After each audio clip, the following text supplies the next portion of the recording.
मुझे तो पता ही नहीं था कि चूरमे का लड्डू इतना आसान तरीके से बन सकता है। तो चलिए आज मैं आप सबको देसी गुड़ के साथ चूरमे का लड्डू बनाना बताऊंगी, जो मुंह में जाते ही घुल जाएगा, बेहद स्वादिष्ट बनेगा। तो करना क्या है, सबसे पहले एक बड़े से परात में 3 कप गेहूं का आटा लेना है, 1 कप सूजी ले लेना है, साथ में हाफ कप जितना बेसन लेना है। सारी चीज़ों को बढ़िया से मिक्स कर लेना है।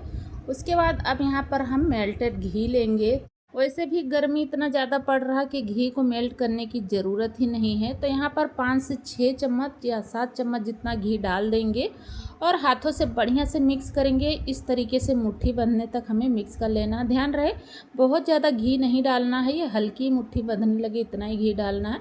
अब यहाँ पर नॉर्मल पानी थोड़ा थोड़ा डालते हुए कड़क सा डो लगाकर तैयार करेंगे। जैसे हम बाटी के लिए डो लगाते हैं, सेम वैसे ही तरीके से हमें लगा लेना है। तो आप यहाँ देखेंगे आटा लग गया है। अब यहाँ पर आटे को हमें रेस्ट पर बिल्कुल नहीं रखना है। अब यहाँ पर हम छोटी छोटी लोई लेंगे। जैसे लोई हम रोटी बनाने के लिए लेते हैं, उतना बड़ा बड़ा हमें लोई लेना है और गोल करते हुए उंगलियों की मदद से इस तरीके से मुठिया बनाकर तैयार कर लेना है। बहुत आसान है, इसमें बिल्कुल भी दिक्कत नहीं होगी, मिनटों में बन के तैयार हो जाता है ढेर सारा। तो बस यहाँ पर सारा ही मुठिया तैयार कर दिए हैं। अब यहाँ पर हम फ्राई करने के लिए मुठिया को तेल या फिर घी ले लेंगे। आप चाहें घी ले या फिर मूंगफली का तेल ले लीजिए। तो यहाँ पर हम तेल का इस्तेमाल कर रहे हैं। अब यहाँ पर तेल जब गर्म हो जाए तब एक एक करके मुठिया डाल देना तेल में, जितना एक बार में आ जाए। गैस का फ्लेम मीडियम रखेंगे यहाँ पर और उलट पलट करते हुए बढ़िया फ्राई करेंगे। हाई फ्लेम पर बिल्कुल नहीं फ्राई करना, नहीं ये अंदर तक पकेंगे नहीं, कच्चे रह जाएंगे। तो ऐसा बिल्कुल नहीं करना है। तो सेम तरीके से हम सारे ही मुठिया फ्राई करके तैयार कर लेंगे। बहुत प्यारा सा कलर आया है और ये अंदर तक बढ़िया से फ्राई हो गया है। अब इसे क्या करना है, हमें तोड़ देना, मुठिया को छोटा छोटा तोड़ देना ताकि ये जल्दी से ठंडा हो जाए, क्योंकि हम इन्हें ग्राइंड करेंगे। तो यहाँ पर ये बिल्कुल ठंडा हो चुका है। तो अब हम लेंगे एक साफ़ सुथरा सूखा मिक्सर जार। इसमें हम थोड़ा थोड़ा करके ग्राइंड करके तैयार कर लेंगे मुठिया को। कुछ इस तरीके से दरदरा ही रखना है, बहुत फाइन पाउडर जैसा नहीं बनाना है हमें। तो बस सारा यहाँ पर हम पीस कर तैयार कर लिए मुठिया को। अब फ्लेवर के लिए थोड़ा सा कटा हुआ पिस्ता डाल देते हैं और 6 से 7 इलायची को कूट लेंगे, उनके दाने एकदम बारीक। अब यहाँ पर हम ड्राई फ्रूट ले लेते हैं। ड्राई फ्रूट में काजू और बादाम है, इसे भी हम फ्राई कर लेते हैं।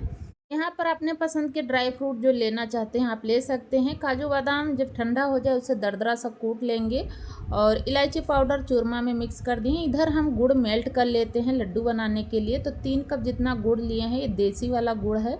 कढ़ाई में डालेंगे, 1/4 कप घी डालेंगे, उतना ही पानी डालकर इनको हाई टू मीडियम रखेंगे गैस का फ्लेम और बढ़िया से मेल्ट होने देंगे।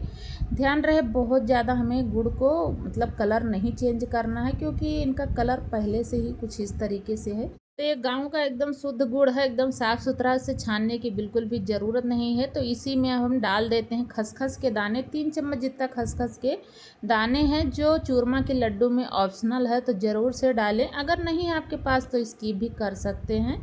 तो यहाँ पर गुड़ मेल्ट होके तैयार हो गया है और जो ये ड्राई फ्रूट था इसे भी हम मिक्स कर देते हैं चूरमा के साथ में। सारी चीज़ें मिक्स करने के बाद अब ये मेल्ट किया हुआ गुड़ डाल देते हैं। तो एक साथ सारा नहीं डालना है, पहले थोड़ा डालकर हमें मिक्स कर लेना है। अगर ज़रूरत हो तो आगे और डालें, वरना बिल्कुल भी डालने की ज़रूरत नहीं है। यहाँ पर अच्छे से मिक्स करेंगे हम। पहले ये गर्मा गर्म है तो करछी की मदद से मिक्स करेंगे। उसके बाद जब थोड़ा ये ठंडा हो जाए तो हाथों की मदद से मिक्स करेंगे। थोड़ा सूखा लग रहा था तो यहाँ पर हम 5 से 6 चम्मच जितना घी और डाल देते हैं। अब ये चूरमे का लड्डू है तो इसमें घी तो जाता ही है भाई, तभी स्वाद आता है बढ़िया। अब ये थोड़ा ठंडा हो गया है तो हाथों से बढ़िया से मिक्स करेंगे, कुछ इस तरीके से एकदम बराबर बढ़िया मिक्स होगा, तभी ये लड्डू बढ़िया परफेक्ट बनेगा। तो आप यहाँ देखेंगे सारी चीज़ें बढ़िया मिक्स हो गई है। अब यहाँ पर हम फटाफट बना लेते हैं लड्डू। गोल गोल लड्डू बनाएंगे। आप जितना छोटा बड़ा लड्डू रखना चाहते हैं अपने पसंद के हिसाब से बना सकते हैं। इतनी अच्छी खुशबू आ रही थी कि क्या ही बताऊँ। और इसे बनाना बहुत आसान है। जब तक हम कोई काम शुरू नहीं करते हमें लगता है काम बहुत ज़्यादा मुश्किल होगा, पर ऐसा नहीं है। एक बार शुरू कर दो तो सारे काम आसान हो जाते हैं। तो बस आसान तरीके से चूरमे का लड्डू बनके तैयार हो गया है। आप यहाँ पर देखिए, इनका टेक्सचर देखिए कितना ज़्यादा बढ़िया लग रहा है देखने में। तो इस तरीके से आप भी ज़रूर से ट्राई करना। और देखिए इतना सारा लड्डू बनके तैयार हो गया है। आप इन्हें किसी एयर टाइट डब्बे में रख दीजिए और 15 दिन आराम से एंजॉय कीजिए, बिल्कुल ये ख़राब नहीं होगा। तो ट्राई ज़रूर करना। वीडियो अच्छी लगी तो लाइक और शेयर कर देना। फिर मिलते हैं, तब तक के लिए बाय फ्रेंड।